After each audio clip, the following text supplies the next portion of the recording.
Welcome to a Real Deal special report.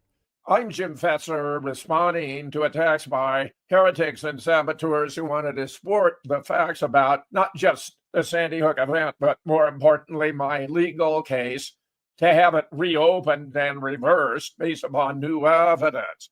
I'll turn to the participants shortly, but let me introduce myself. I'm a former Marine Corps officer and retired professor of philosophy who offered courses in logic, critical thinking, and scientific reasoning for 35 years. My early research was devoted to the nature of scientific reasoning, the foundations of computer science, artificial intelligence, cognitive science, and evolution and mentality.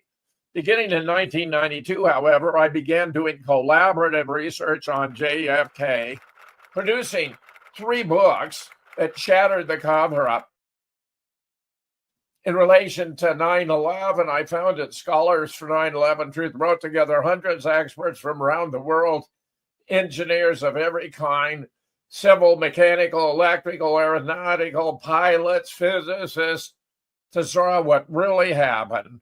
Since I've devoted myself to exposing the false flag events taking place here across America, which had been fostered by Barack Obama, nullifying the Smith-Mundt Act of 1948, which precluded the use of the same techniques of disinformation, phony events, paid riots, stage shootings, and the like within the United States that were being broadcast abroad by the Smith-Mundt Modernization Act of 2012, just in time to bring us Sandy Hook.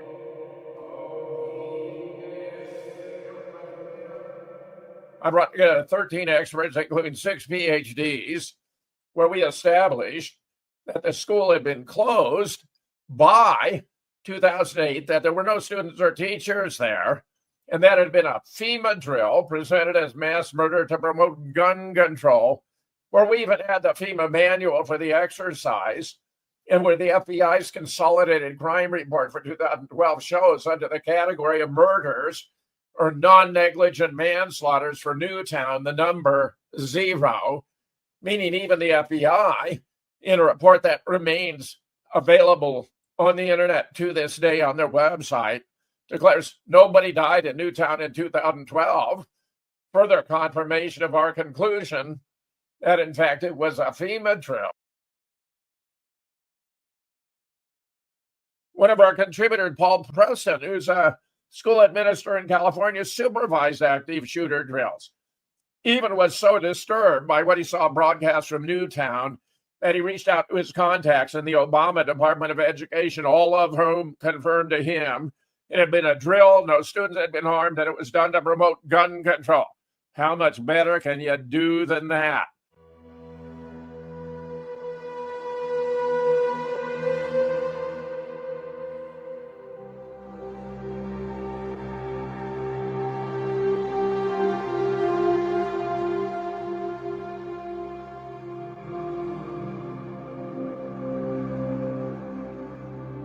State Senator Roland Gutierrez introduced 21 new bills in response to that shooting, one for each life lost.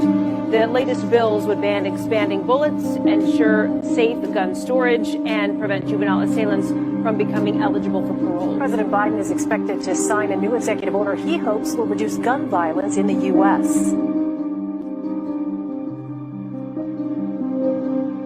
In essence, making sure that background checks are conducted, private level gun sales. He's doing it at a time when, as you said, there are people across the country clamoring for more. The students that gathered here say they want tougher gun laws, not just here in Massachusetts, but across the country. If one community is not safe, none of our communities are safe. Dozens of Emerson College students held signs in solidarity, demanding more from lawmakers. If every state had the same gun death rate as Massachusetts, the state with the strongest gun laws in this country, we could cut gun deaths by 70%. From the Parkman bandstand, David Hogg rallied the crowd. The now 22-year-old was a high school student in Parkland, Florida, when a former student shot and killed 17 people at their school. We need more people to show up with us when we're doing a march before a shooting happens. Hawk says the March for Our Lives rallies bring light to conversations, not just about tougher gun laws, but addressing what's causing gun violence. We need more funding for research. We need to fund more programs and address the lack of resources that communities have that results in gun violence. It's something I think about every single day. CJ Hokanga was 9 years old when a gunman shot and killed 26 people at his Sandy Hook Elementary School. The now 20-year-old Emerson student says he won't stop fighting for safer schools. We're going to continue to still fight, and we're not going to back down until we have common sense gun regulation.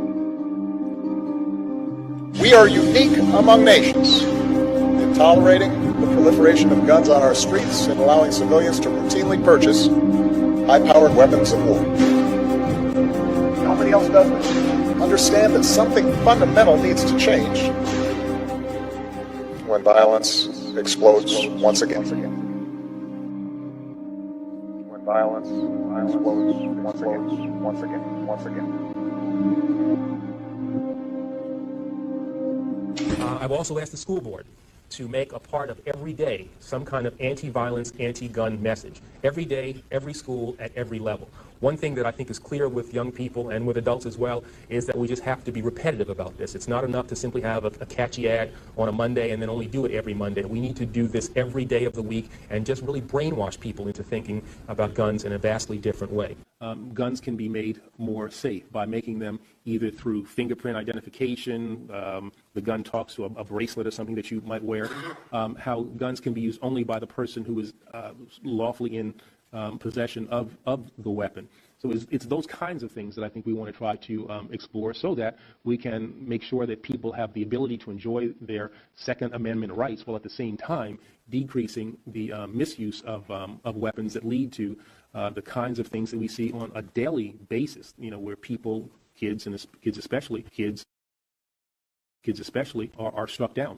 When the book was issued in 2015, Amazon banned it less than a month after it went on sale. Even though it had sold nearly 500 copies, I'm convinced they were acting as an agent of the state, since the government couldn't do it directly, being inhibited by the First Amendment. So I released it for free as a PDF. A friend who follows this says it's been downloaded millions of times. When the book was banned, Mike Adams, for example, interviewed me, published about it, even titled his interview with me, "The Most Dangerous Mind in America."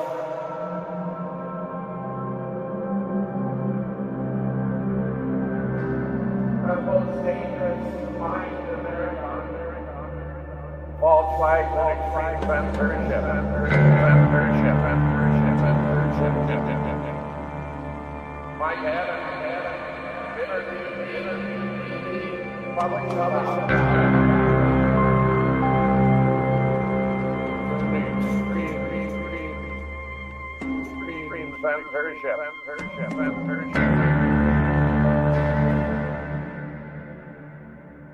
A legal victory tonight for the father of one of the children lost in Sandy Hook. Lenny Posner, whose 6-year-old son Noah was among the victims in Newtown, winning a defamation lawsuit against the authors of a conspiracy theory book that claimed the murders of 26 children and adults never happened.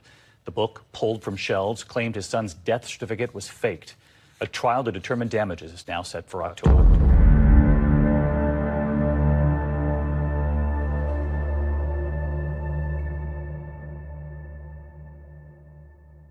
So to staunch the flow, they launched a lawsuit against me in 2018, which turned out to be completely contrived, based on 3 sentences in a 440-page book and 1 sentence in another that I co-edited with Robert David Steele, a Sandy Hook memorandum for then-President Donald J. Trump. I went into court feeling confident because I had the evidence, and by my understanding of the procedure I would encounter, a summary judgment, the plaintiff had to be asked whether all of the evidence and positions I asserted were ones with which he agreed, which of course couldn't be the case, since he was insisting he had a child who died there, was suing me over a scan of a death certificate that was incomplete, had no file number, no town certification that it was accurate, no state certification that it was an authentic copy, which under Connecticut law, not even parents are allowed to possess, which had been provided by the plaintiff, who called himself Lenny Posner, to a research colleague of mine, Kelly Watt. So they contrived the lawsuit. They published and attached to the complaint a complete death certificate with a file number, town, and state certification, and claimed there were no material differences between them, which was absurd.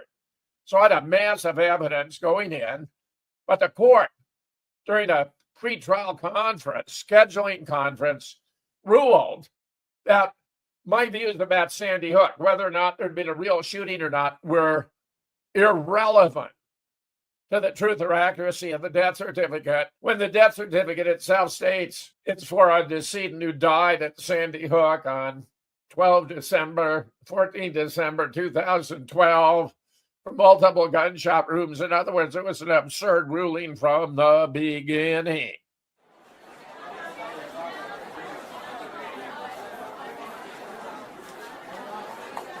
Now, I went through a long, tedious process.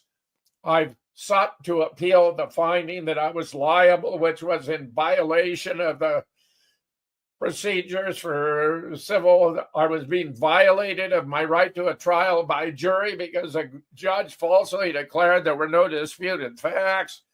He ruled out not only Kelly Watt's affidavit claiming that the published death certificate was the same as the one she'd been given by Leonard Posner in contradiction to the complaint, two forensic document experts who confirmed that the death certificate, not only the one published, but the one attached to the complaint and two others, one obtained from the town, one obtained from the state, were all fake, all fake.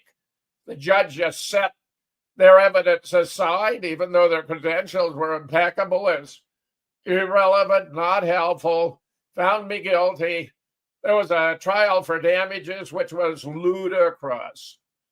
Let me just say, there have been some observers on the scene who've done very good work. Kevin Barrett, who was there for the trial for damages, published about it. The legal lynching of a truth seeker, Jim Fetzer's Stalinist style show trial. He got it. They both got it exactly right. And because since my trial in abuse under the law, I've been contacted by participants in the event who like the book. In fact, they told me everyone in the Sandy Hook community who participated in the event liked the book because it's honest. They felt I was being abused. They provided additional information, such as that the school actually was closed in 2006. That wasn't even an elementary school. It was a special needs school. That Eric Holder, who had become Attorney General under Barack Obama, came to Newtown in 2006 and offered the community $114 million to participate in this scam, which was supposed to illustrate for the American people what could happen if we don't take away their guns. They had auditions for the roles. They have benefits such as paying no taxes, free college that endure to this day. And believe it or not, it turns out the scam being perpetrated through Sandy Hook Promise is still bringing in $1 million a month. Well, I have new evidence now. Brian Davidson, a private attorney from Texas, has done sensational work, uncovered by doing an investigation of the Connecticut State Police files, that they have photographs there from which the metadata has been removed that show no bodies, no blood in locations where there were supposed to be both bodies and blood, and that all the furniture is shoved up against the wall. You're in classrooms with no teacher's desk, no student desk, no chairs. Turns out not only did he find proof that there was no mass murder, but that it wasn't even an operating school. So I have, in the meanwhile, gone all the way to the U.S. Supreme Court to protest that the summary judgment procedures in Wisconsin differ from those in Texas in violation of the 14th Amendment guarantee of equal protection, because in Wisconsin, it's shabby, gives all the control to the plaintiff and the judge, who in essence conducted a non-jury trial, where there's even a book about it now. Ron Avery, who has a blog of most of the documents in my case, has published a book, Judicial Plundering of Dr. James Fetzer, which I believe is only the first, more to come, and where I've now, on the basis of new evidence, including an additional affidavit from Brian Davidson, where I had claimed from the beginning that the party who called himself Leonard Posner. Noah was a 6-year-old boy. He had just turned 6, really just weeks before the shooting, so it still felt like he was 5 years old. He had just lost his first tooth, and he was, full of energy, 6-year-old boy that was really enjoying his life.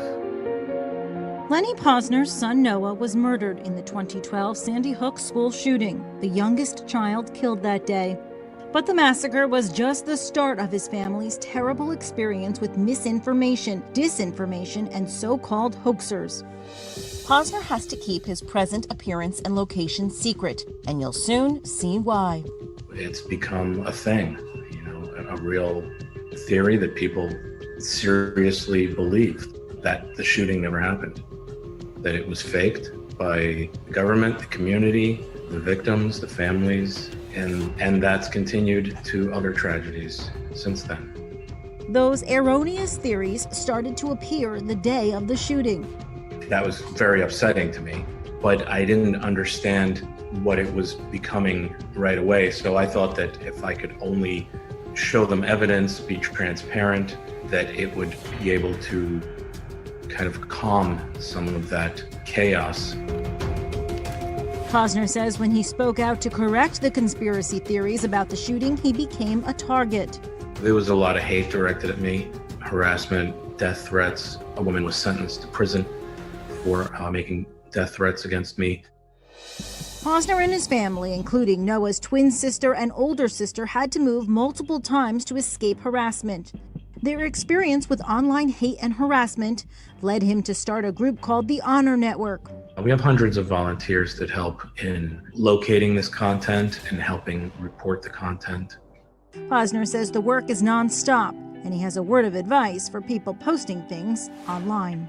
If you're involved in something that could be labeled as a conspiracy theory, and it could be harming other people, you may want to stop and consider, are you the good guy or are you the monster? Leonard Posner was a fiction.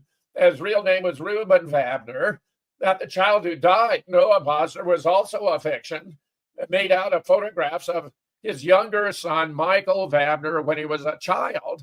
And that the party who'd come into court to testify under the name of Leonard Posner was not Leonard Posner.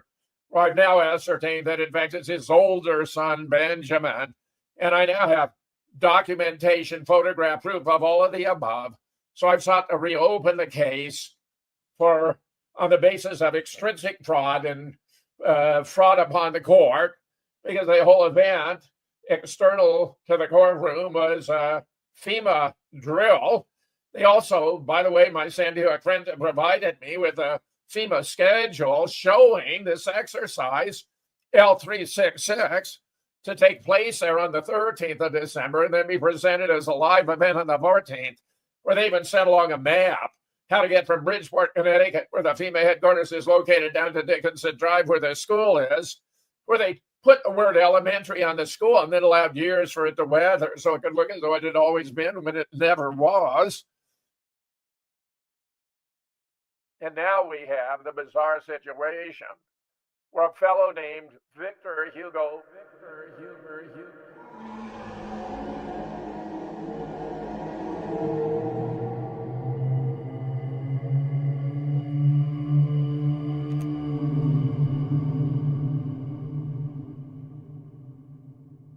A fellow who describes himself as a maverick artist and claims to be residing in the Republic of Georgia on the Russian border came to my attention, I don't know, mid-2024. And I was kind of captivated by his theatrical style, that he was focusing on a major issue of concern to us all, namely the influence of the Israeli lobby on the American government, the deference that the government has shown to Israel. So, well, I always thought he was a bit over the top because he constantly reiterated, it's the Jews, it's the Jews, it's the Jews, as though it were a mantra. It's the Jews. Alex Jones, who never names the Jew, there's black Jews, there's Asian Jews, there's Hispanic Jews. It wasn't 6 million Jews. I thought because of the importance of the topic, and it had so seldom in the past been a subject of public discussion, that he was making contributions. And he seemed like a pretty knowledgeable guy. He had a distinctive style, without any doubt. But I thought it was all within the boundaries of civilized discourse, shall we say. And I plugged him into a show I do called Truth versus News, typically recorded on Tuesdays, where I present stories and then commentators give their take. And in the beginning, it was a matter of having comments from Joaquin Agopian, who's among the world's leading experts on politics, and Brian Davidson, who's a sensational private investigator from Houston. And at a certain point in time, Victor was going on about it's the Jews, and Brian, believing totally legitimately that was an oversimplification, because there are other contributors, such as the Pilgrim Society, the Vatican. We even have Jews Against Genocide who occupied Grand Central Station. He felt that was too much. And at the end of the first hour on 17 December 2024, Brian excused himself from continuing on with Victor Hugo. So you're saying that Jews are a race? Did I say that, or did I ask that question? Yes, you did. At the moment that I said cover your ears, Brian. Okay. Well, wait a minute. Let me speak. I didn't interrupt you. Okay, so you think that Jews are a race. I can introduce you to some Asian Jews. Jewish is a religion, Brian. Do you understand that? But Do if I you're, understand that? Well, Okay. apparently you don't, Brian, and I'm being respectful. I love them all. Like I said, I even love you, Brian. I'm trying to educate you because, like I said, I'm shocked that you're a private investigator and you believe that Jews are a race. It's not. It's a religion. It's a cult. It's a death cult. By your definition, Brian, you're more racist than I am, but you're racist against Christians, and I seem to think that you're probably a Christian. So you're a self-hating Christian now. I had met Victor because of the death of Scott Bennett. And Bennett had come back from spending some time over in Russia, where he went on Russian television, and then he came back after a long trip, and he confessed to me that he thought he had been poisoned at the airport. And 3 weeks later, he was dead.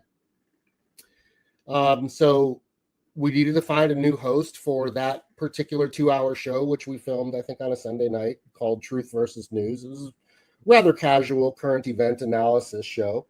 And I left that up to Jim, since I'm a guest and, co-host. Bring on whoever you want. So he brought on Victor Hugo. I had no reason to protest. I said, fine. I did 3 shows with him, so about total of 6 hours. And he was beginning to press my buttons because, when I prep for a show, I have to spend about an hour prepping all the articles, reading the comments, trying to figure out what's really cross-referencing stuff. So if I'm going to do a show, I want to sound intelligent, and I'm going to do the prep work. Well, it was obvious to me that Victor didn't do any prep work whatsoever, because every time, the ball moved into his court to talk, the answer was a very radically simple answer. It's the Jew. It's the Jew. Every problem in the world, every current event, everything that happened, it's the Jew. It's the Jew. And what I had realized is that, when it was Bennett and I, we had a lighthearted show, but we were able to look at things in a very balanced perspective. And we had what I considered to be a very well-educated audience. Well, after Victor came on the show, the comments were absolutely toxic with, the anti-Semite race guys. Now, listen, I'm an equal opportunity pisser offer. I'll go after the Jesuits. I'll go after the Jews. I'll go after the deep state. I'll go after the banksters. I go after everybody gets a shot. But not Hugo. He just kept going after. He just kept going after the Jews. That's all he would do. And I began to realize he was sort of a one-trick pony. And I took offense at being insulted by him, which is exactly, what it happened. It started to be, because I was like, this is crazy. Why? And what was happening was that the show was descending into chaos. But are you Jewish? Because some of the people in the comments section say you're a Jew. So I bowed out, and he took it very personally and decided to go on the offense. And then what happened was that since I bowed out, Jim left him on, but he didn't make any adjustments. Well, I respected Brian's right to his opinions and what he had to say about it, and continued with Victor Hugo for several more shows until I discovered that Victor Hugo is now attacking Brian, calling him to be a coward. Well, I knew Brian was anything but a coward. He'd already done brilliant work on Sandy Hook, on Uvalde, on the Buffalo Tops grocery store shooting. I mean, the guy is among the very best. He's thorough, he's systematic, he's scientific. I hold him in the highest regard. So I told Victor this was unacceptable, that if he'd cease attacking Brian, we could have a reconciliation and I could bring him back on the show, where I had subsequently created a program called the Fearsome Foursome, including Joaquin, Russ Winter, Victor Hugo, and myself, for Wednesdays on Revolution Radio. And the show was really quite sensational, got tremendous feedback, until we reached a point where Victor was claiming he had the right to attack Brian, that he was not going to stop, and I took him off. In addition, because I had been so favorably impressed early on, I'd encouraged Revolution Radio to give him a show, which they had done. But after this continued, and the matter began to get worse and worse and worse, because now he was attacking me, he was attacking Joaquin, he was attacking Ross, he was attacking Brian. I told Revolution Radio I could no longer support him, and they conducted their own independent review and decided they agreed and let him go. I was on Revolution Radio, which is supposed to be listener-supported free speech radio. I'll tell you what, I found out firsthand live on the radio with my guest, Stephen Kelly, who came on to expose the Getty tunnels during the LA fires, which just happened to be across from, of course, you guessed it, a Jewish center. And as I had him live on the show with me, the radio manager got on and said, hey, listen, this guy is banned from this station. You can get him off or your show's off. This was live. It turns out that there's allegations that both Jim Fetzer and Alex Jones threw the Sandy Hook trials on purpose so that journalists would be afraid of covering the false flag event. And with that $2.4 trillion settlement, that's a pretty tall allegation. Yeah, but apparently there's evidence to back it up. So that's what today's discussion is about. It's with Wynn, young friend of mine, lawyer. I think she's one of the sharpest lawyers I've met. So with that said, Wynn, welcome to Truth Be Told. I'm anxious to hear what it is you've got to say. I am an artist, a musician, and a 29-year civil litigation attorney from Ohio. I've lived and worked all over the state, and I'm back in my hometown now, Mansfield. The gurus. There are two gurus with respect to the Sandy Hook truth community, and these guys have been around for years, okay? And I just came into it, fall of 23, but I noticed some very interesting things, okay? These guys are the gurus, and they suck up a lot of oxygen and grab a lot of attention and direct the narrative with respect to all the efforts to get the truth out on Sandy Hook, because there's a community of people that have been trying to do this for years. Wolfgang Halbig and James Fetzer, okay? I don't have much regard for these two gentlemen, and I'll tell you why, because of what we just discussed, Todd. The plaintiffs never would have sued anyone on this Sandy Hook hoax unless they knew that individual would take a dive on the defense, and that is exactly what both of these men did. Well, I didn't realize these guys were involved in the case. I knew that there was a fact pattern. Or Dr. Fetzer actually was sued in Wisconsin separately. And that's why the whole bankruptcy case right now has been stuck. It was supposed to go into the state courts because of this. And I had the attorney who is filing this case for the American people, Win Young, and I interviewed him, I vetted him, and he's got the goods, man. It turns out this is the real deal. Well, Victor, it appears, craves attention and you'll do anything to get it. I'm an artist because I had to survive. Yeah, I was actually almost put in jail for knowing what I know and for speaking the truth. Film nearly killed me. It's exercise in patience. A simple question that a 5-year-old could ask is, am I going to get my Social Security? You know? And he's gone on a binge of attacking me and Brian and Joaquin. And so again and again, we now have over 200 videos where Victor is attacking us all over this incident where Brian withdrew because he had good reason to disagree with Victor's simplistic, it's the Jews, it's the Jews, it's the Jews. So I find all this grossly disproportional.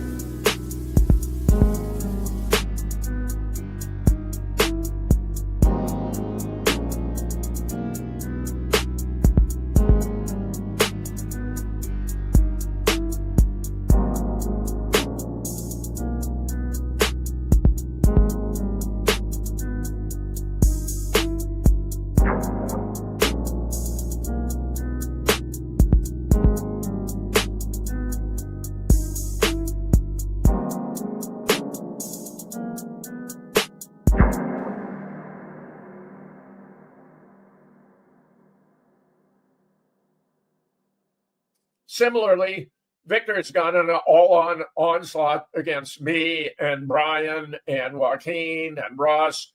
His conduct has become utterly reprehensible.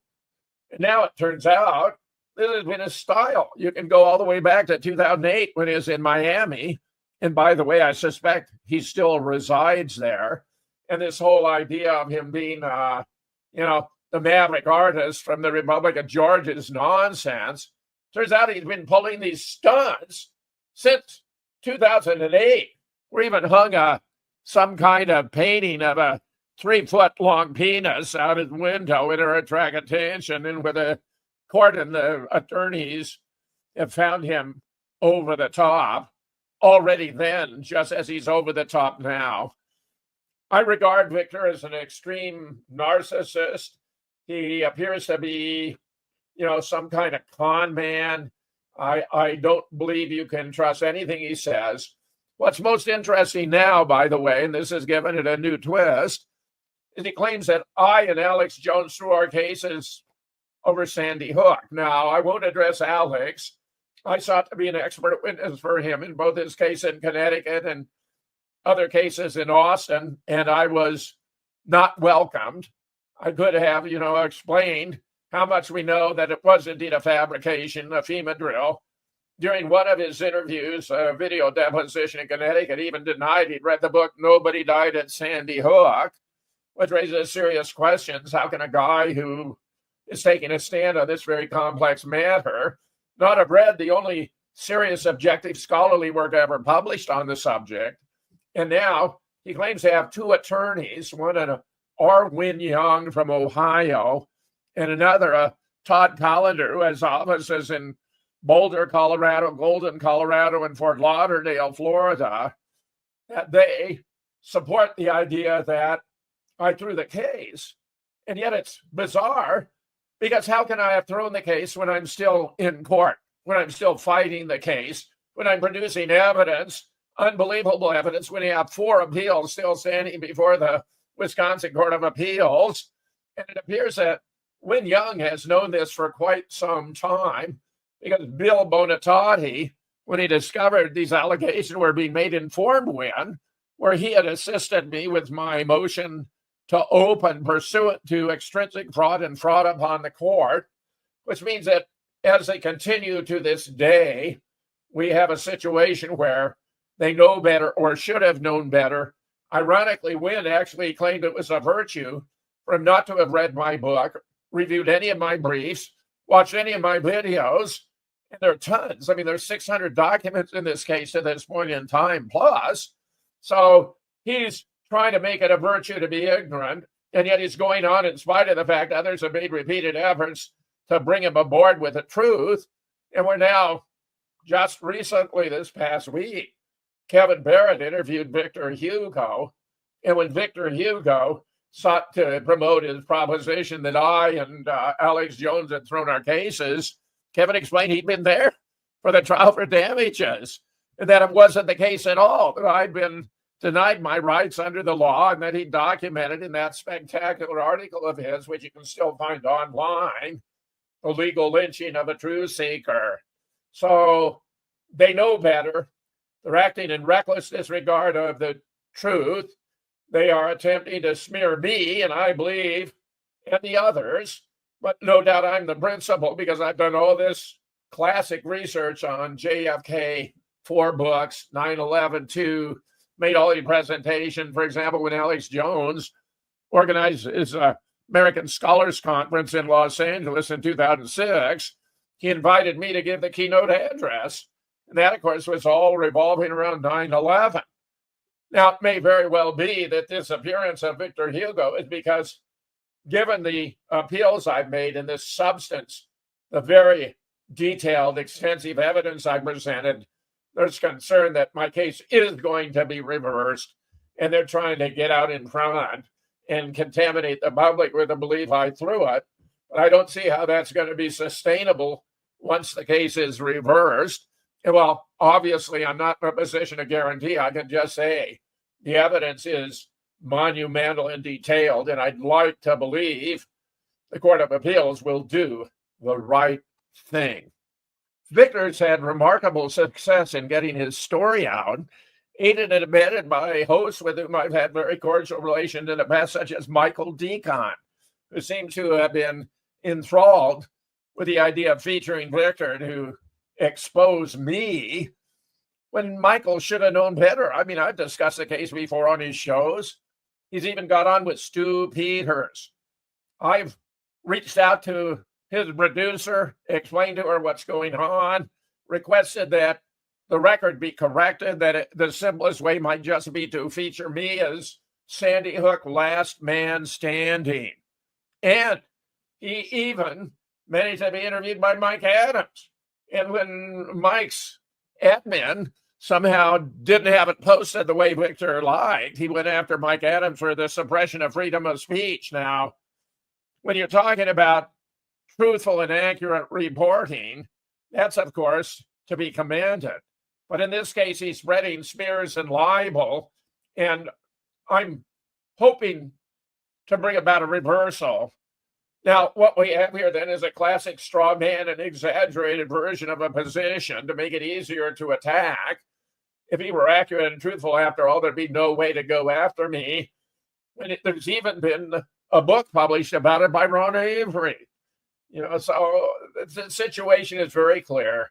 The attorneys involved and Victor didn't even do a literature search. So far as I can see, they haven't watched any of my videos. They haven't read my briefs. And that's utterly irresponsible and makes the degree of complicity here, the seriousness of the violation, all that much greater. I believe that Victor's story, living in the Republic of Georgia, is fantastic.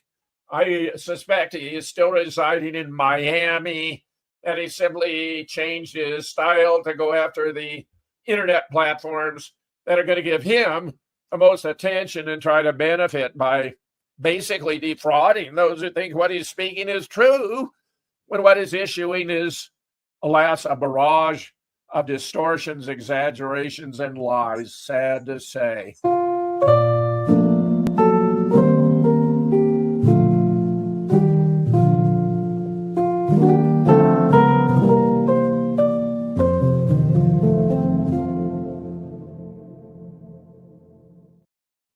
Special thanks to Dean Ryan for availing this opportunity for me to address this issue, which is causing a lot of distress among me and my colleagues who are doing our best to bring the truth to the American people. And if any of you share those concerns, you'd be welcome to write to support@bitchute, BITCHUTE.com, or report@bitchute.com, and just give them your opinion about whether this is fair and just and an appropriate use of that platform, I would be in your debt. Once again, thanks to Real Deal Media, which I admire beyond words. Here to set the record straight, heretics and agitators tagging me for my research on Sandy Hook.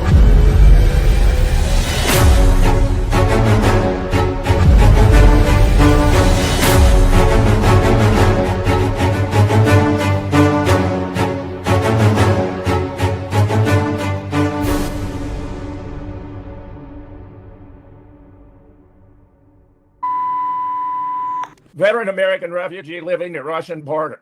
I'm now living as a veteran American refugee near the border with Russia and the Middle East in the former Soviet bloc country. Now, a veteran, as we all know, is a person who has served in the active military, Naval Air Space Service of the United States, and was discharged or released under conditions other than dishonorable. The definition outlined in Title 38 of the U.S. Code is used to determine eligibility for various benefits and services. Now, look, here we have Victor, veteran American refugee, speaking truth to power. My name is Victor Hugo Vaca Jr. I served as a midshipman officer at the United States Naval Academy and received an honorable discharge after being a whistleblower who exposed toxic leadership at the highest levels of government and military following the attempted cover-up of the sexual assault of a female midshipman officer. Now, just look at that. Here he's saying he was a midshipman and he was discharged honorably. That may all well be true, but a midshipman is not a person on active duty. A midshipman is not a veteran. He's displaying stolen valor. And listen, you go back to this photograph. That's him as a freshman at the Naval Academy. No one who's ever served in the military would use their lowest rank in a photograph. Look at mine, for example, where I was commissioned in the Marine Corps at graduation from Princeton, lower left, you can see. I served, among other places, at the Recruit Depot in San Diego. Here I am. When I was promoted to captain, my wife put on my bars. Now, if Victor actually had served in the military, we'd have something other than this midshipman photograph, which in my opinion is proof, combined with his admission here, that he was discharged after being a midshipman. A midshipman is not an active duty officer. I was a midshipman. I was in ROTC at Princeton, but I would never have parlayed that into claiming I was a veteran. That's all you got, Jim? What more does it take? Apparently, I don't know. Whether you were booted out. Are you going to let me speak now? Are you going to let me speak now? A boot. So, you say if that's all I got, you're asking for me to add more. If you were honorably discharged as a midshipman for toxic, that's great, but it does not make you a veteran. That's fraudulent. That's a false claim. That is stolen valor, Victor, of which you have convicted yourself. It is stolen valor, Victor, of which you have convicted yourself.